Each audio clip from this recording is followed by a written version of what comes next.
To my channel. So ನಾನು MS ಮಾಡಬೇಕು ಅಂತ ಫಸ್ಟ್ ಅನಿಸಿದ್ದು ಯಾವಾಗ ನನಗೆ, ಅಥವಾ ನನ್ನ ಜರ್ನಿ ಯಾವಾಗ ಶುರು ಮಾಡಿದ್ದು ನಾನು, ಮತ್ತು ಯಾವ ಟೈಮಲ್ಲಿ, so which is the best time ನೀವು ಈ ಜರ್ನಿ ಶುರು ಮಾಡಬೇಕು ಅಥವಾ US ಮಾಡಬೇಕು ಅಂತ ಈ ಪ್ರಾಸೆಸ್ ಎಲ್ಲ ಶುರು ಮಾಡೋಕ್ಕೆ, which is the best time to start all these processes. ಆಮೇಲಿಂದ which is the first step. ಈ US ಯೂನಿವರ್ಸಿಟೀಸ್ಗೆ ಹೋಗಬೇಕು ಅಂದರೆ ನೀವು ಫಸ್ಟ್ ಏನಾದರೂ ಎಕ್ಸಾಮ್ ತೊಗೊಳ್ಬೇಕಾಗಿರುತ್ತೆ ಅಥವಾ ಏನಾದರೂ ಒಂದಷ್ಟು ಸ್ಟೆಪ್ಸ್ ಇರುತ್ತೆ. ಸೊ ಯಾವುದು first step on getting to this US university ಅನ್ನೋದನ್ನು ಈ ವಿಡಿಯೋದಲ್ಲಿ ತಿಳ್ಕೊಬೋದು ನೀವು. So first of all, first ನನಗೆ US ಯೂನಿವರ್ಸಿಟಿಯಲ್ಲಿ ಮಾಸ್ಟರ್ಸ್ ಮಾಡಬೇಕು ಅಂತ ನನಗೆ ಅನಿಸಿದ್ದು ನನ್ನ 5th ಸೆಮಿಸ್ಟರ್ ಇರಬೇಕಾದ್ರೆ. So that was the time when I decided that I have to do masters ಅಂತ.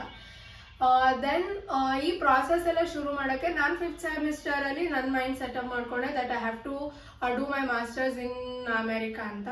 So that was the time ನಾನು ಎಷ್ಟೋ ಡಿಫ್ರೆಂಟ್ ಟ್ಯೂಟರ್ಸ್ನ ಮತ್ತು ಎಷ್ಟೊಂದು ಆರ್ಗನೈಸೇಷನ್ಸ್ ಹತ್ರ ಹೋಗಿ ನಾನು ಈ ಥರ ಮಾಡಬೇಕು, ಯಾವ ಎಕ್ಸಾಮ್ ತೊಗೋಬೇಕು, ಏನೇನು ಸ್ಟೆಪ್ಸ್ ಇದೆ ಅಂತ ತಿಳ್ಕೊಳ್ಬೇಕಾದ್ರೆ the feedback I got was that was the right time. 5th and 6th semester if you are an undergrad engineering student ಅಂದರೆ 1 ವರ್ಷದ ಹಿಂದೆ ಪ್ರಯೋರ್. ಇವಾಗ ನಾನು ಫಾಲ್ 2024 ಹೋಗ್ತಿದ್ದೀನಿ ಅಂತ ಅಂದರೆ 2023 ಜೂನ್ ಆ ಥರ ಟೈಮಲ್ಲಿ that would be the best time to start up your process to get in to the universities. So ನಾನು ಎಕ್ಸಾಮ್ಸ್ ತೊಗೊಳ್ಳೋದಕ್ಕೆ ಅಂತ ಒಂದಷ್ಟು ಆರ್ಗನೈಸೇಷನ್ಸ್, ಟ್ಯೂಟರಿಂಗ್ ಆರ್ಗನೈಸೇಷನ್ಸಿಗೆ ಹೋದೆ. ಬಟ್ ಕೋಚಿಂಗ್ ಎಲ್ಲ ವೇಸ್ಟ್ ಅಂತ ನನಗೆ ಪರ್ಸ್ನಲಿ ಅನಿಸ್ತು. ಸೊ ಯಾವ ಎಕ್ಸಾಮ್ಸ್ ತಗೋಬೇಕು ಎಲ್ಲಾನು ಇವಾಗ ಡೀಟೇಲಾಗಿ ಹೇಳ್ತೀನಿ ನಿಮಗೆ. ಸೊ ಮೇನ್ ಆಗಿ ಫಸ್ಟ್ ಸ್ಟೆಪ್ ಅಂತ ಅಂದರೆ you have to take English proficiency exams.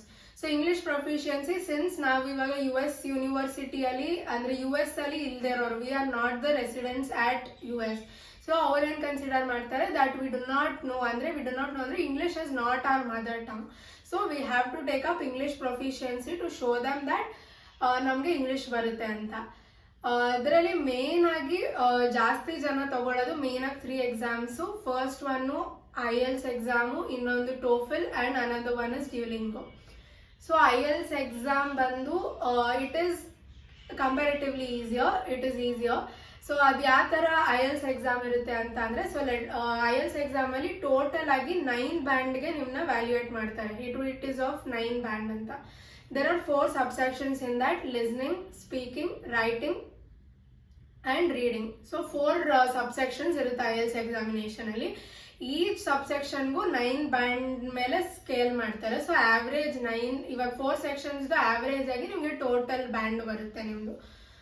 So this is what IELTS exam is. Each and every ಬ್ಯಾಂಡ್ಗೂ ಏನದು ಬ್ಯಾಂಡ್ ಅಲ್ಲ, ಈಚ್ ಆ್ಯಂಡ್ ಎವ್ರಿ ಇದಕ್ಕೂ ಟೋಟಲ್ 9 ಬ್ಯಾಂಡ್ ಇರುತ್ತೆ.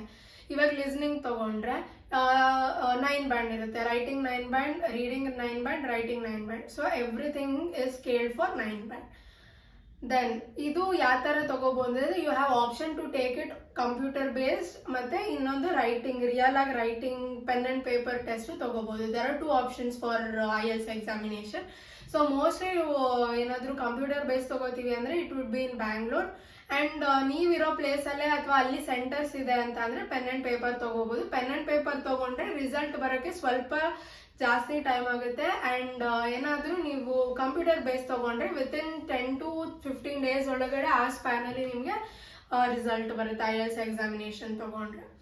ಆ್ಯಂಡ್ ಇನ್ನೊಂದು ಎಕ್ಸಾಮ್ ನೀವು English proficiency which you can show up for US universities ಅಂದರೆ TOEFL exam ಬಂದು it is conducted for 120 marks. 120 ಮಾರ್ಕ್ಸ್ಗೆ ಕಂಡಕ್ಟ್ ಮಾಡ್ತಾರೆ. ಆ್ಯಂಡ್ ಇದರಲ್ಲೂ ಅಷ್ಟೇ ಸೇಮ್ ಆಸ್ IELTS ಇರುತ್ತೆ. Reading, writing, listening and speaking 4 subsections ಇರುತ್ತೆ. ಸೊ ಇದು ಲೈಕ್ ಎಲ್ಲದ್ರದ್ದು ತೊಗೊಂಡು ನಿಮಗೆ ಟೋಟಲ್ ಓವರ್ ಆಲ್ ಸ್ಕೋರ್ ಇದು ಮಾಡುತ್ತೆ. So if you want to get in to a good university in US, the minimum band that you have to take or the minimum marks 90ಗಿಂತ ಜಾಸ್ತಿ ಇರಬೇಕು. 120 ಇರೋದ್ರಿಂದ 90ಗಿಂತ ಜಾಸ್ತಿ ಸ್ಕೋರ್ ಮಾಡಬೇಕು TOEFL ಅಲ್ಲಿ if you want to get in to a good US university. And ಏನಾದರೂ ಇದು IELTS ಎಕ್ಸಾಮಿನೇಷನಲ್ಲಿ 6.5 ಬ್ಯಾಂಡ್ ಇರಬೇಕು. 9ಗೆ 6.5 is the minimum cut off ನೀವೊಂದು ಯು ಎಸ್ ಯೂನಿವರ್ಸಿಟಿಗೆ ಯು ಹ್ಯಾವ್ ಟು ಅಪ್ಲೈ ಅಂದರೆ ನಿಮ್ಮ IELTS ಸ್ಕೋರ್ 6.5 ಇರಬೇಕು. TOEFLಗೆ 90 ಮಿನಿಮಮ್ ಇರಬೇಕು. You have to try to get more than 90 and more than 6.5, 6.5, 7, 7.5, 8, 8.5, 9. You have to try to get these scores. And ಇನ್ನೊಂದು ನಾನು ತುಂಬ ಕೇಳಿರೋ ಪ್ರಕಾರ ಡ್ಯೂಲಿಂಗೋ ಟೆಸ್ಟ್ ಅನ್ನೋದು ಇಟ್ ಈಸ್ ವೆರಿ ಈಸಿ ಅಂತೆ comparative to IELTS and TOEFL, but I had not taken ಡ್ಯೂಲಿಂಗೋ.